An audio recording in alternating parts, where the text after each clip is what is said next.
Good Monday morning, baseball fans from around the state. Appreciate you jumping on again this week with us. Episode 9 of Around the State, a prep baseball Alabama podcast discussing all things relative to prep baseball across the state. We are completely in full swing of the spring season as several areas have gotten started with area play already. 6A's began this week, and 7A's, I believe, next week. If not next week, the following week. But man, it's all of the I guess you can call it I don't want to use the word pre-games, but all of the games to prepare you for the important part of the season are sort of winding down and getting ready for those important games, which we've talked about numerous times, that decide who makes the state playoffs and ultimately who walks away with that blue map in all 7 divisions of the Alabama High School Athletic Association. And man, we're glad to be here. Glad you've joined us again. I know it's a big basketball week too, man. The brackets came out yesterday. People filling out brackets. That's a fun time, but don't forget about high school baseball. Austin, good morning. Good morning. And piggybacking off of that with the March Madness, for those who don't know, we do a similar thing in for the high school baseball state playoffs. We started that 2 years ago, and then kept it rolling last year, and we'll obviously do it again this year. For those who don't know, it's pretty much just like March Madness. It's a website that I go in and create all 7 brackets for all, obviously, of the 7 classifications in the state of Alabama, and then make an article each year kind of explaining how to join. It seems like a pretty simple process for those that I've spoke to. But you go in and you make your picks just like you would for this upcoming week for the D1 basketball tournament. And then at the very end, whoever has the most compiled points for our bracket challenge gets some prep baseball merchandise. So be on the lookout for that. But yeah, I've already filled out 1 bracket, it's definitely one of the best days of the year. That this Thursday and Friday being glued to the TV screen and following some basketball, but we've also got some big time games, like you said, with area play, and then I know some other, I think some 7A teams are coming down. I think down to my way. I think Vestavia comes and plays at Central on Thursday. I think Hewitt plays at Prattville. So hadn't really looked at the full schedule, but it feels like last week we were at the Kickoff Classic, and now we're getting into area play for these 1A through 6A teams. That's right. And Austin, the last couple years, you and I picked against each other in the brackets. You know who's won those 2 years? Or what brackets? Our baseball brackets. Do you know who's won those 2 years? Me and you. I guess you. I have, man. I don't think I made picks. Oh, in baseball. I'm talking about, but not basketball, in baseball. I know. Are you talking about the bracket challenge? Or are you talking about our picks on the podcast? No, in our picks for the podcast that we do every year. Oh yeah, yeah. I'm trying to go 3. I'm trying to go back to back this year. But man, let's don't rush time away, man. Let's enjoy what we got now. Those brackets and state playoffs they'll get started in due time, man. Austin briefly mentioned it. The week ahead, we're obviously looking at our schedules and where we're going to be able to get to this week, and our scouts and things. So be on the lookout. We'll try to get to as many games as possible this week, throughout the state, as always. And we do want to, go ahead as we do each week. Go ahead and remind you about our prep baseball merch shop. The link is shop.prepbaseball.com. You see the link there on that slide again. Some of the sweet merchandise. Austin, I think that piece that you have on is on there. Yeah, I think just the plain T-shirt with the logo. Okay, yeah, it's got the logo. It's a little long. Is it long? Is that long sleeve or short sleeve? No, I got another piece under it. It's kind of the tighter fit, long sleeve hoodie, thin hoodie. So gotcha. I got two on. Yeah, and again, there's a lot of what we think is pretty sweet merchandise on there, and I know it's a little late. Today is St. Patrick's Day, but there is a St. Patrick's Day shirt there, a green shirt that, you don't have to wear it just on St. Patrick's Day. You can do it at any other time. But also, before we get into, our normal things, we mentioned this last week. Our summer events were released last week. We talked about June 17th and 18th. That has been out for a couple of weeks. That's the Yellowhammer State Games. And, man, we have registrations flying every day. That event will sell out. That's, again, June 17th and 18th at Sand Mountain Park in Albertville. That is the crescendo, I guess you can say, of our events. It's the only invite-only event that we have. It is pro-style workout followed by 2 games. We're going to have 12 or 14. We plan on having 14 teams there. We had over 30 college coaches there last year. We expect that number to go up. We've already given dates to some college coaches that weren't there last year. We anticipate seeing them there. But that's the biggie this year. I don't want to go over all of those. Go ahead, Austin. You're going to say something? I didn't say anything. Okay. And you see, I'm not going to read off all those to you. Austin read them to you last week. I don't want to read them to you every week. Those are also, they're in every article that we put out. It's also on our website, but you'll see we're trying to hit the larger metropolitan areas, trying to get to all different areas of the state so that it gives everyone a chance to get to an event if they so choose. We do piggyback a summer ID followed by a Rising Stars event at each location. The summer IDs are open. All of these are open events. These summer IDs are for upcoming seniors through sophomores, and then the Rising Stars are for the 29 and 30 classes. But that's the schedule there. Just to help from creating confusion, all events that we run, every one of them are identifiers for the future games, the senior future games, and the junior future games.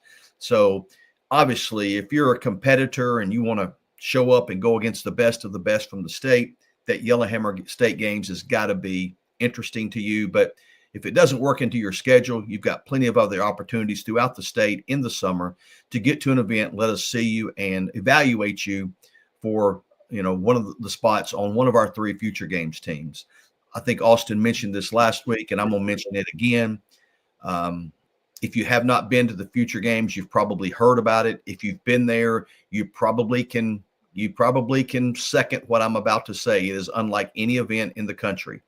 Every player in attendance from across the country, from different states, is uncommitted.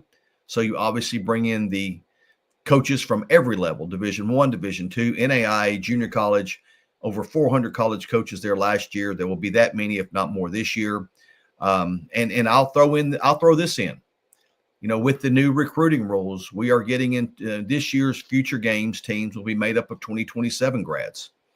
And due to the recruiting rules, we think, and I think it goes without even saying, that the future games this year is going to be better than it's ever been, because in years past, some of the higher profile guys had already been committed to these P4 schools, these Power 4 schools, and were unable to attend because they were committed. Well, now you don't have any 27 grads that are committed. And so, we think we're going to take a loaded team over there, but every other state in the country will take a loaded team because, everyone is now eligible. Now, and I'm going to wrap it up with this.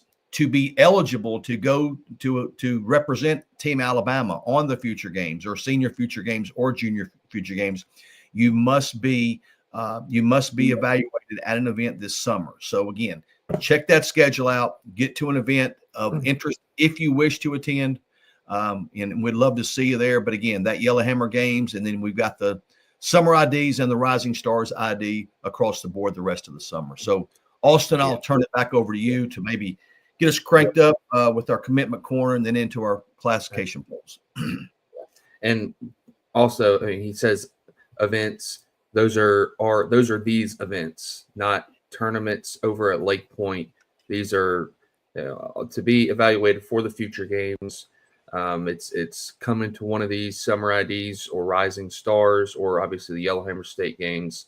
These events are the pathway to get to the future games. So like he said, we'll go ahead and get into our commitment corner this week. Only have one this week, and that's shortstop right-handed pitcher Carson Tittle. A few days ago, he committed to Gadsden State. He's obviously a 2025 from Cherokee County. So Carson Tittle, 2025 shortstop right-handed pitcher, committed to Gadsden State Community College. So small week there, and we knew that there would be some weeks that had a bunch of commitments, some that may not even had any. So we've got one this week. So congrats to Carson and his family on his commitment to Gadsden State Community College. And with that, we'll go ahead and get into the bulk of our episode, which I think what everybody comes on each week. We'll go ahead and get into our class 7A through 1A polls. I'll get us started. We have no new number ones this year. That's obviously the first time this year. That's the first time I can remember doing these polls. That all 7 number ones stay at the top. And before we get into it, I know we each week we kind of get rolling 1A and 2A, and then remember to kind of throw this in there. But starting it off, we evaluate a bunch of different factors. We're not just it would be easy to rank the teams with the best records at the top. But we're ranking basically a resume of obviously what your record is an important part of it, but it's not the only part of it. Who you've played, how close was the game, how close are your losses, who pitched when if the team's throwing in their first game of the week and another team's facing in their fourth game of the week and the other team's throwing their best arm, the other teams a little bit further down the line in arms, that we carry that into it. Just kind of like some of those teams go down and play in the Gulf Coast Classic, and that's a long week playing 4 or 5 or even sometimes six games, and then just taking into who, like I said, who you played, who's pitched, just a bunch of different factors that go into it. Like I said, it would be easy to rank who's got the best records, but we try to do our due diligence here and truly try to rank the top 10 teams in each class, and it gets tougher each week, especially as the classifications go up, just because there's so many quality teams. Do you have anything else to throw in there before we get into 1A? I think maybe as I watched the brackets released yesterday, Auburn got the number 1 overall seed, and I don't think they're the best team in the country right now, but I think it's their body of work throughout the season. I think Florida's the team to beat getting into the field, but I think that sort of correlates to what you're talking about here. Is it's not one win. One win can carry a lot of weight, but it's more of a body of work that we look at. That was my what I wanted to bring out there. It's a body of work, much like these teams getting into the field of 68. It was their body of work. So I just had to throw that in because as I was watching yesterday, I thought, man, I know what that's like, ranking those teams, seeding those teams 1 through 16 in all 4 regions. Yep. So we'll go ahead and I'll get us started. Oop, wrong one. I'll get us cranked up here in class 1A. Starting off at number 10, staying put at number 10 is Brantley. Brantley goes 3-1 this past week, pushing the record to 4-1. They finally got their season started after playing their first game last week. They're now 4-1. Billingsley moves up. Hold on. Oh, I'm looking at the wrong one. Yeah. Sweetwater slides down 3 spots this week. They sit at 10-6. They went 3-2 this past week, but more even, speaking to the those teams behind them, you can see that move up. They had all 3 of those teams went undefeated, had a strong week. And then starting off with that team, Billingsley goes 2-0 and moves up from number 9 to number 8. They push their record to 9-3. And number 7 is Lynn, who jumps up 1 spot as well. They went 4-0 this past week and sit at 13-1, an impressive record. And number 6 is Fayetteville, moving down this year from Class 2A to 1A. Fayetteville has gotten off to a strong start in Class 1A and looked to be a strong contender. Fayetteville is 10-4 and went 2-0 this past week. At number 5 is Leroy. Leroy slides down 1 spot. They went 3-1 this past week and sit at 12-1, but that one loss was to Millery. I think it was a fairly close game. So Leroy slides down one spot. So and jumping them is Millery, the team that beat Leroy, obviously with that head-to-head. Millery comes in at number 4. They sit at 14-3 and went 7-0 this past week. Big week for Millery.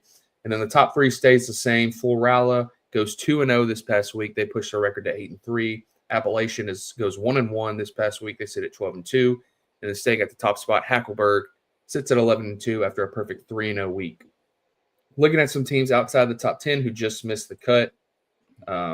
Starting it off in Class 1A, we have Addison, who's 8-8. Athens Bible is 9-2. Coosa Christian is 7-6. Ider is 9-4. Jacksonville Christian is 6-2. South Lamar is 3-5. University Charter is 4-5. And rounding it out, Victory Christian is 8-3-1. And that'll move us straight to 2A, where we have one new team this week. As Austin's already mentioned, our top teams in each class stay the same. We do have one new team in 2A, and it's a team that we actually last week had a lot of discussion about getting them in last week. But we'll get cranked up at number 10, St. Luke's Episcopal. They stay at number 10 after going 2-1 this week. They come in with an overall 8-5 record. The Bison of North Sand Mountain. There's the team that makes their debut this week in 2A. Man, North Sand Mountain went 3-0 this week. They have really been playing well of late. They are at 11-2, and again, as I mentioned, playing really good baseball. Red Bay, they jump up a spot from 9-8. Red Bay, excuse me, they went 2-1 this week. They jump up from 9, but they sit at 8-4. At number 7, Mars Hill stays put after going 2-0 this week. They sit at 5-6. That's a team that seems to be finding their stride. Again, we've talked about them before, getting basketball players back from that state final appearance. Pike Liberal Arts, they dropped from 5-6 this week. They currently sit at 8-9 after going 2-2 last week. So Pike Lib drops a spot to number 6. Summerton Christian, they also drop a spot. They went 1-1 on the week. They sit at 7-6. Again, their first year in 2A after winning the 1A state championship last year. And those teams, Summerton Christian, Pike Liberal, they dropped a spot. Again, they had solid weeks, but we think that Decatur Heritage needed to be rewarded for a very good week. They went 3-0 last week, sit at 9-1. So they jumped both Pike Lib and Summerton this week at number 4. The top 3 remained the same, much like in 1A. GW Long, they come in with a record of 11-4. They went 5-1 last week, a really impressive week by the Rebels, topped off with a Saturday sweep of 5A Headland. Really impressive there. They, again, stay at number 3. At number 2, Ayrton went 4-1 last week. They sit at 12-3. And then Vincent, they hold on to the top spot after going 1-1 last week, a team that I saw for like the first 4 or 5 innings of their game on Thursday. They did lose, I think, 4-3 or 3-2 to Leeds. Again, nothing wrong with, again, there's that playing up division, playing 5A Leeds at Leeds. They did lose that game. It was a well-played game. They do come in at 12-3 and hold on to the top spot in 2A. Some of those teams right outside the top 10, Bayshore Christian, they went 3-1 last week. That record is 5-10. And that's not the best record in the world, but we are very aware of the Bayshore Christian and what their roster is made up of. Bell Green, they come in at 6-4. They went 1-1 last week. They're right outside the top 10. Cedar Bluff, man, 2-1 in a team that we really discussed about getting in that top 10. They sit at 13-3. Cottonwood is at 10-4. Donahoe is 4-5. JU Blackshear, a very impressive 10-4 record. Lindsay Lane comes in at 6-8. Pleasant Valley, they went 2-0 last week and sit at 10-4. Reeltown was the team that dropped out from last week. They went 1-2, and they sit at 7-4. And then Susan Moore rounds us out on those teams outside the top 10 in 2A. So that will wrap us up. we'll move on to 3A. We have one new team inside the top 10 this week, and they come in at number 10. Like I said, the top spot stays the same, but at number 10 this week, the new team jumping in this week is Montgomery Academy. Montgomery Academy they are 9-1, have some quality wins there in the central part of the state. So they make their debut at number 10 this week. At number 9 is Thorsby, sliding down a few spots. Thorsby sits at 14-5. They went 2-2 on the week this past week, and are getting ready for area play here. T.R. Miller jumps up one spot. T.R. Miller went 2-1 this past week and sit at 8-5. I think their one loss was to UMS Wright, a close game against a higher classification team. So T.R. Miller comes in at number 8. At number 7, moving up 3 spots after making their debut last week, Winfield comes in at number 7. They went 3-0 this past week. They sit at 14-4 with an impressive record. Sliding down a couple spots this week is Gordo. Gordo went 1-3 this past week. I think they played maybe some Mississippi team or out of state teams. They did. So Gordo comes in at number 7 or at number 6 at 9-7, and hope that I think that Tuscaloosa area got the brunt of those storms this past week. So hoping everybody's doing okay over there. So Gordo comes in at number 6. Collinsville slides up 3 spots this week after going 4-0. They push their record to 10-4. And number 4, jumping up 3 spots this week, is Thomasville, the defending 3A state champs. Had a perfect week going 4-0 and pushing their record to 8-5. And then the top 3 remain the same, and we think that these top 3 continue to submit themselves as real contenders. And I think they'll all be in the South. If I'm not mistaken, they'll all be in the South of the South part of the bracket in Class 3A. St. James stays put at number 3. They went 3-0 this past week, pushed their record to 10-3, but arguably probably had the biggest win out of all three of these teams. They beat Saraland 10-0.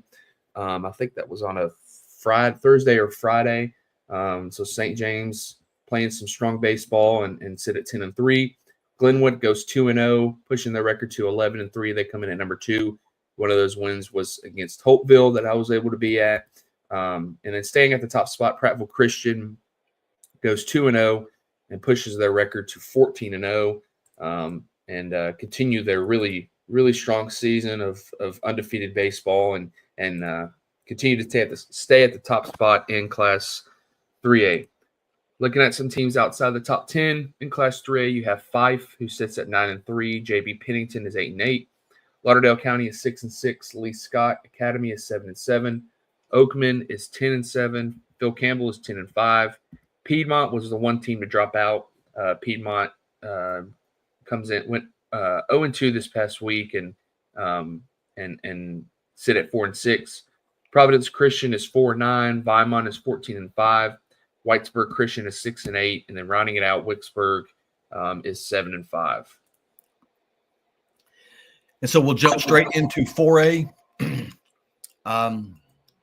Again, we've got one new team this week in 4A, and they're a team that's back in after a couple weeks being out. That's Trinity Presbyterian. Trinity Presbyterian went 4-0 last week. They currently sit at 8-5, and again, they jumped back into the rankings this week. W.S. Neal went 0-1 last week, but that lone loss was to T.R. Miller, I believe. Is that right, Austin? Who's that? W.S. Neal. Didn't T.R. Miller beat them? I think so. Yeah, I believe so. Yeah, and I may be wrong there, but I think that's the case. But W.S. Neal, they do move up a spot. They go after, and they are overall at 8-2. Alexandria stays put. And you know what? Alexandria they could legitimately move up, but if you look at that slide that Austin has on there, there's no movement from 8 and up. And I guess, not that every team went undefeated, but again, as Austin has already mentioned, that strength of schedule that we look at, who people are playing, we just felt there was really no need to move people based on 1 week from 8 up. So from 8 up, we stayed the same. Alexandria, again, we said 3-1 on the week, come in at 12-5. Etowah, they went 2-1 during the week. I think they won 2 of 3 from Hope's Bluff, if I'm not mistaken, this week. So Etowah stays put at number 7 with a 9-9 record. The Makos of Orange Beach, they also stay put at number 6. They went 2-1 this week, come in at a total overall record of 8-5. Op went 1-2. I forget who those losses were Faith to. Academy. Yes, Faith Academy. That is exactly correct. And again, there's absolutely no shame in losing to Faith Academy. We've talked about how good we think they are. We'll talk about them as we move forward. Deschler, they come in at 2-1 for the week and overall 11-4. They stay put at number 4. Bibb County, they also stay put at number 3. They come in with an 11-3 record after going 1-0 in the week. I know Braden Cash had a big outing on the mound in their one win this week. Oak Grove, they also go they also go undefeated this week. They're at 2 they went 3-0, and they currently sit at 13-1. And then Westbrook Christian, man, a team that we've been high on all year, and obviously their record backs that up. We love their pitching depth. I think they returned 8 starters from a runner-up finish a year ago. And they are humming right along at 13-1, and they hold on to that top spot there in 4A. So that's a look at our top 10. A couple of the teams right outside there, you've got Bayside Academy. They sit at 8-8. Haleyville is at 8-6. Hanley went 1-1 on the week, and they're at 8-4. Madison County, the team, the lone team that dropped out from a week ago, they went 1-3 down at Gulf Shores at the Gulf Coast Classic. But they do come in with an 8-4 record. They begin area play this week, they continue area play this week. Munford, they are at 8-3 and had strong consideration to be ranked this week. Munford is playing very well. New Brockton is at 7-4. New Hope is at 6-7.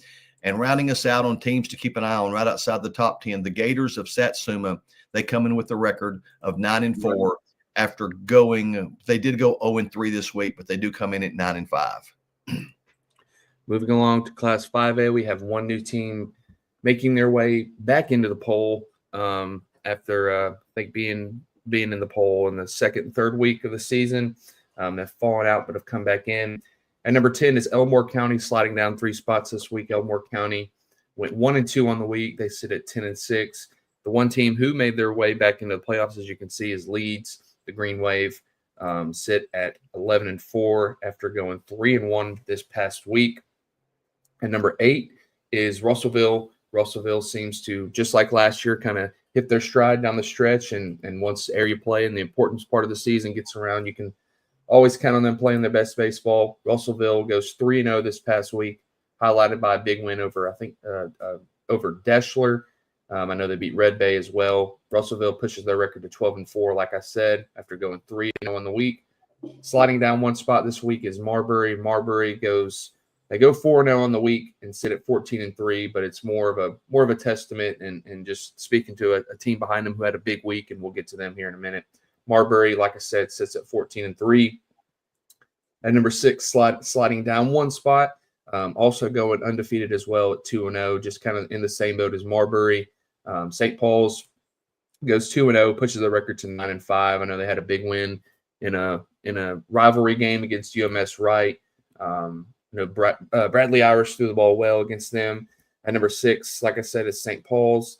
Jumping up from number 10 to number 5 this week. They made their debut last week at number 10. And then they go down to the Gulf Coast Classic and the likes. I know they beat Ravenwood from Tennessee. They beat some really good teams and ultimately lost in the finals of that week to Tuscaloosa County. And they've got they're 13-2 in their overall record, and those 2 losses are to Tuscaloosa County. Like I said, played them in the finals of the first week of the Gulf Coast Classic, and then lost to them earlier, I think, in the first or second week of the season.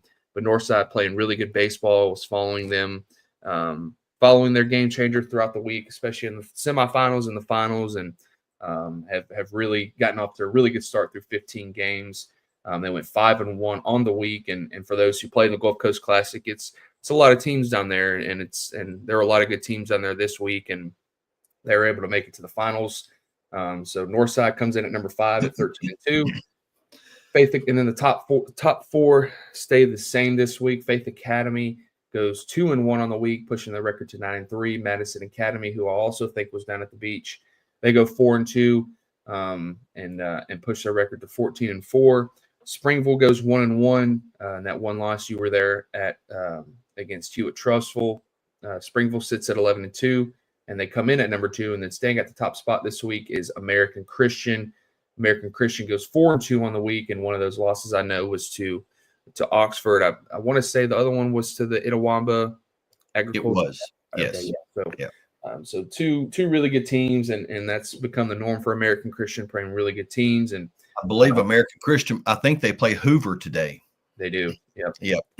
So the road doesn't get any easier for American Christian, but they've shown the ability to play those higher classification teams tough and have beaten some higher classification teams as well. And that's why we have them number 1, not just because they've won 17 games, but just because of their quality of work and how talented we think they are, especially their lineup. So American Christian stays at the top spot this week in Class 5A. Looking at some teams outside of the top 10 in 5A, and there's a lot of them. 5A is really deep this year. Looking at those teams real quick, we have Boaz, who goes 11-5. Briarwood Christian is 7-10, and that record's a little bit deceiving. Briarwood Christian's got some good teams. They played Oak Mountain this past week that I was able to be at. They played Chelsea the week prior. So Briarwood Christian is 7-10, but a little bit better than what that record shows. Demopolis is 8-7. Alberta is 10-5. Headland is the one team to drop out this week. Headland goes 0-3, and 2 of those losses, like we mentioned, to GW Long. Headland is 12-5. Holtville is 7-8. Lawrence County is 10-5. Lincoln is 10-6. Mobile Christian is 5-12. Moody is 9-7. Sardis is 6-6. Shelby County is 8-8. St. Clair County is 11-5. And then rounding it out, Valley is 13-3. And that'll get us to what we probably think is the most difficult one every week to rank. Maybe that's wrong, but it's up there. This one's very difficult week in and week out. You mentioned 5A was deep. 6A is very deep as well. There are some quality teams throughout 6A, and that makes our job hard. Trying to do the best we can to rank these teams. We do have one new team this week, but we'll get us cranked up at number 10, the Panthers of Pelham. Pelham went 2-1 last week. They come in at 12-4, and again, they do drop a spot. The Coleman Bearcats, they drop a few spots after going 0-2, but did they lose to Bob Jones? It was who's that? They lost to Hartselle. Coleman lost to Hartselle and then split with somebody else. That was good. No, that was Helena. Okay. Coleman lost to Hartselle. Coleman lost to Hartselle. Yeah, they lost to Hartselle, and then they lost split with somebody later. But yeah, that's fine. But again, you look at who those losses are to. The new team this week. What's that? Mount Brook. There you go. That's exactly right. The new team this week is at number 8, the Hazel Green Trojans. We mentioned them last week, and we said Hazel Green is coming. And I was able to see Hazel Green this past week, and they have really become offensive. 1 through 9, man, they can really swing it. I was impressed with them. They come in at 16-7. And I do have to share a story with you, or really 2 stories. As I was walking out Friday night, I had a mom come up and say, "We need to be ranked this week." Well, and that's all good. But my better story was I had a dad, and it's all fun. Please don't think we get offended or get mad or anything like that. But I had a dad come up to me and say, "Man, you need to talk to whoever does those rankings. We should be ranked." And I said, "Talk to him." I said, "I'm the one that does it." But it was all in fun. And let me tell you something. Hazel Green is not ranked because we were told they should be ranked. Hazel Green has absolutely earned that ranking. Again, we mentioned it last week, man. Their overall body of work has been really, really impressive. That 16-7 record. And they beat Hazel Green they've beaten Hartselle twice this year. I mean, that says enough. That says a lot about them. At number 7, Homewood, man, they jumped from 10 to 7 after a really impressive week, going 3-0, where they beat Thompson. Was one of those wins this week. Homewood, an impressive record of 14-3. Spain Park, man, Spain Park stays at number 6. They are at 9-7. They went 1-1 last week. I know that one loss was to Hoover. But speaking of area play, that 6A area 7, it gets cranked up this week, and you've right out of the gate, I think it's Spain Park and Chelsea. It's Spain Park and Chelsea, and it's Helena and Pelham. So, man, I mean, this week you're going to start seeing those 6A area 7 teams really go at it. I mean, they're going to play 3 area series, and all 3 of those area series are that's going to be fun to follow. But Spain Park does stay at number 6. We just talked about Helena. Helena drops a spot from 4 to 5.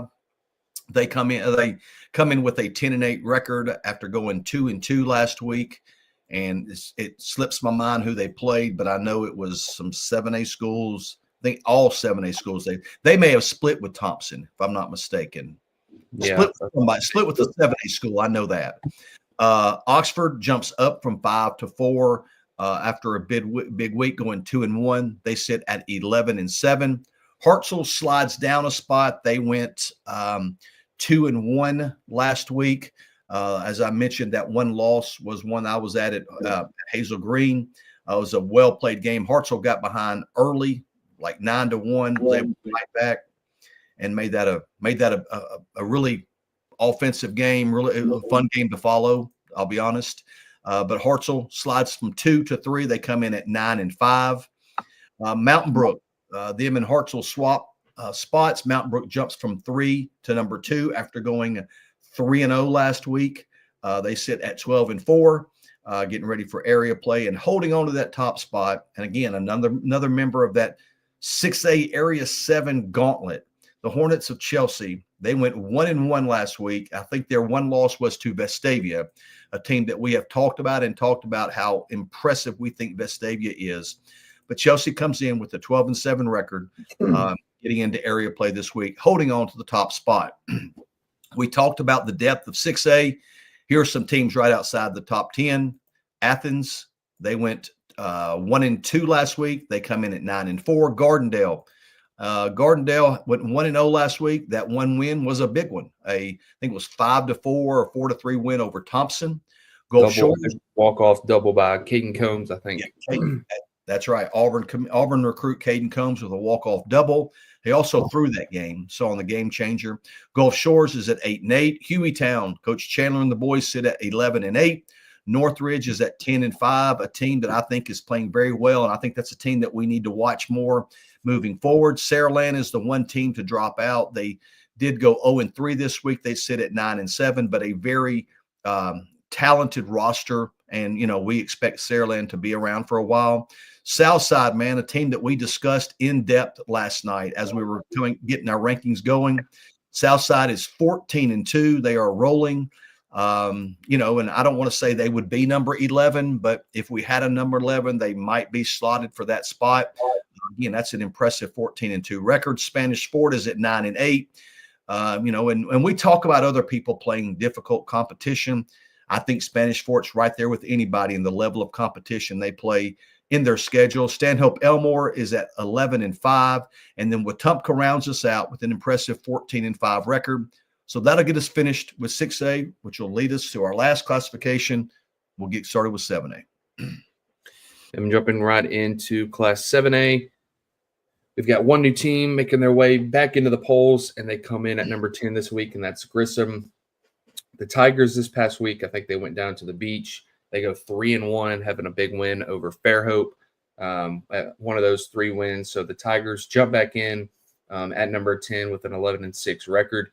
We didn't try to disrespect Grissom last week. They didn't. Their week last week just wasn't as good. But again, they bounced back this week. Hoover comes in at number 9. They stay put this week. They go 3-0 and push their record to 8-9.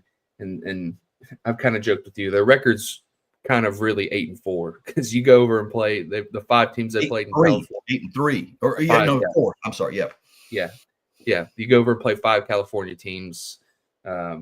Yeah, you're probably not coming back with a great record. But Hoover goes over and play. They'll play anybody. They play some and look at their schedule with an 8-9 record. They have a really good schedule. So Hoover stays put this week. They stay at number 9 after going 3-0 this past week.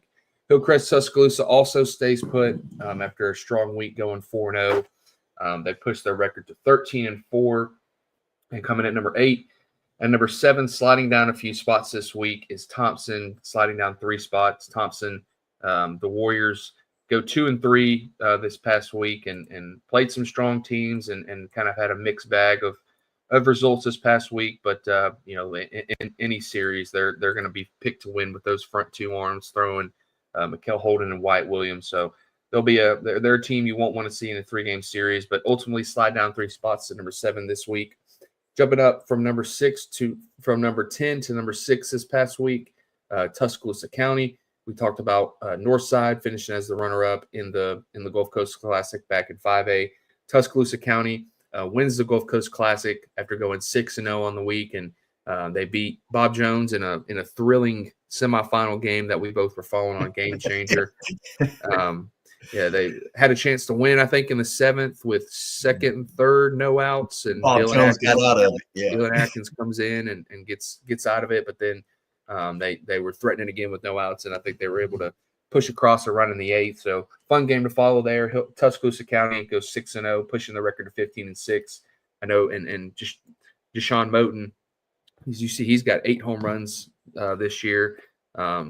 Cole Nicholson's another big time bat, so they've got talent up and down their order, and Tate Pettis threw well against Bob Jones. So Tuscaloosa County's got some pieces, but they're going to be in a tough area once again this year, but seem to be playing their best baseball right now. Jumping up 1 spot this week is Enterprise after going 3-0, pushing the record to a perfect 15-0 record. They continue to roll on, led by Brady Richardson. And number 4, jumping up 1 spot this week, is Central Phoenix City after going 1-0. They pushed their record to 13-5. Sliding down 1 spot this week is Bob Jones. The Patriots go 3-2 at the Gulf Coast Classic with, like I mentioned, that 1 loss being to Tuscaloosa County, and then the other loss being to a 5th pool play game where they played, don't want to say they're subs, but they played a different lineup, and that's kind of what we're talking about when we do these rankings. They go 3-2, but one of those losses was they weren't playing their guys, so we're not factoring that in. But they do slide down 1 spot this week. They go 3-2, like I mentioned, at the Gulf Coast Classic. They they got beat in the semifinals, like I said, and come in at number 3 with a 15-6 record. Sliding up 1 spot this week after going 2-0, Vestavia Hills continues to roll on.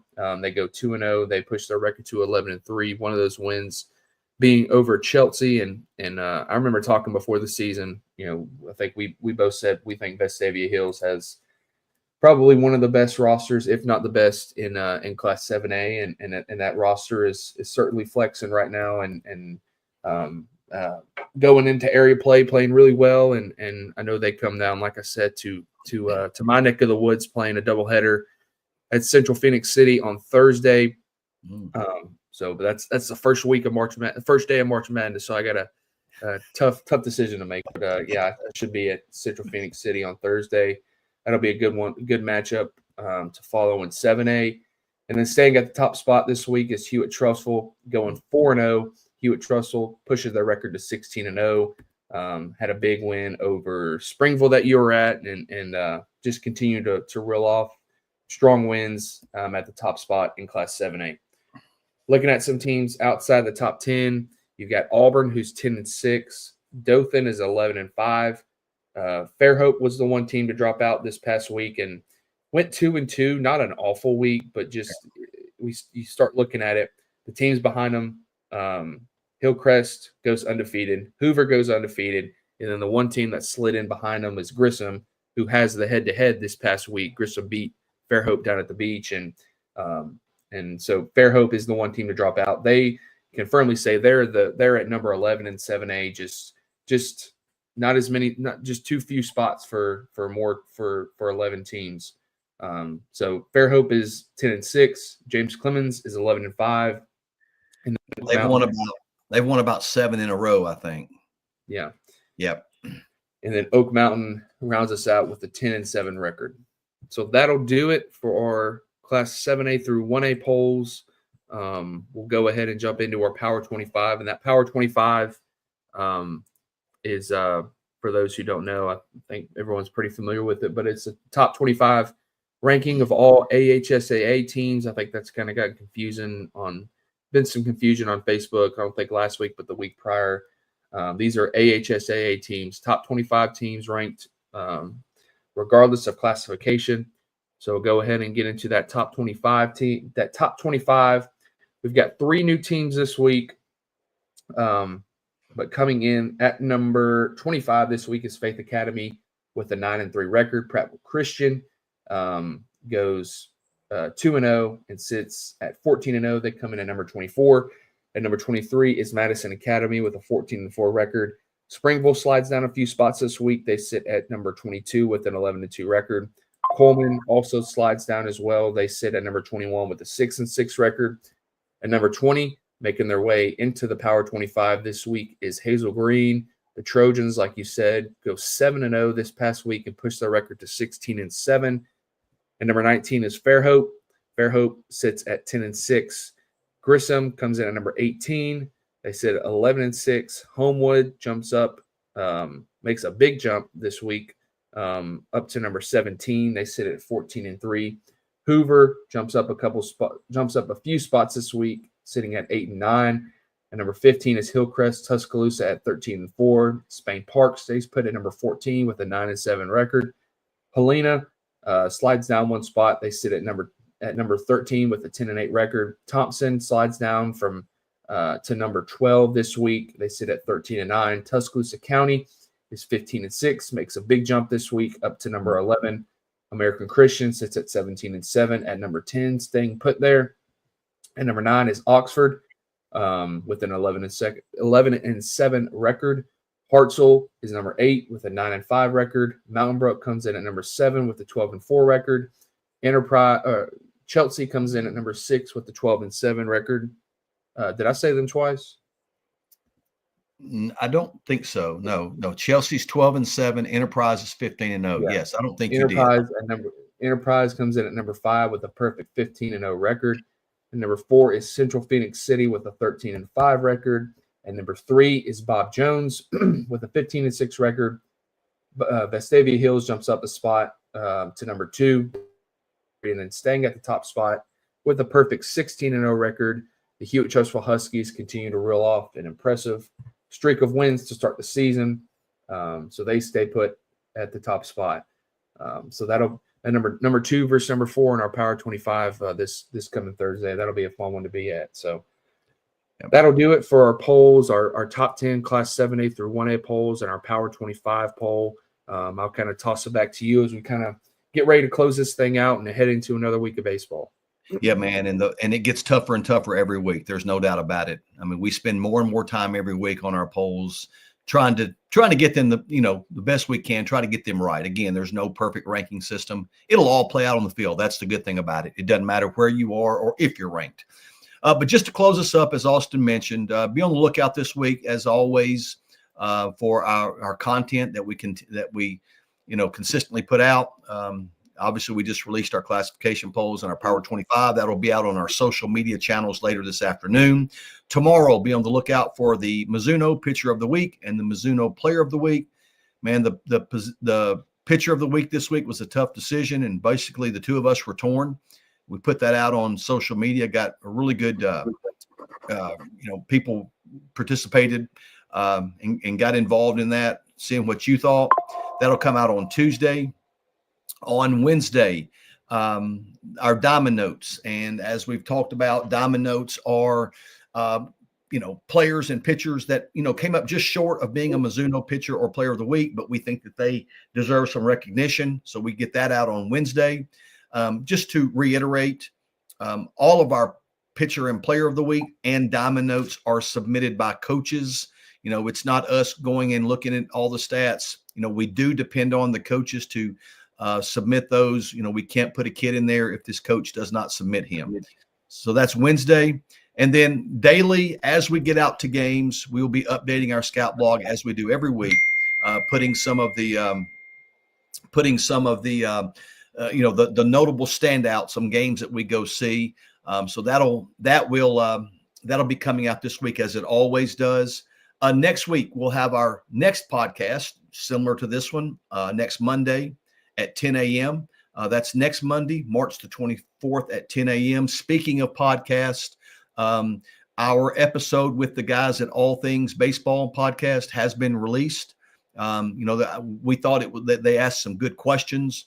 It's pretty in-depth episode that they had. So if you want to find out a little bit more and some of the questions they ask us and some of the things we discussed, it's a little over an hour, I believe, the All Things Baseball podcast. I think it may be more. If this is interesting to you, I think that podcast may be interesting to you as well. Those guys, and not just the episode with us, but those guys do a good job, and they're probably worth the follow if you're interested in following this one as well. So we appreciate the Manginis having us on last week. And then just to wrap us up this week, as always, everything that you need, everything that you want pertaining to Alabama High School Athletic Association baseball this spring can be found on our website, prepbaseballreport.com/Alabama. And up on the black taskbar, you will see a tab labeled AHSAA. Simply hover over that, and it will bring up everything we've discussed, like scout blogs, players of the week, diamond notes, Heat sheet. the heat sheet of guys that we have personally seen, our scouts have seen, that are 85 and above. And if you want to go back, the team previews that Austin did before the season began are also housed under the AHSAA site there. So, man, that's all I've got.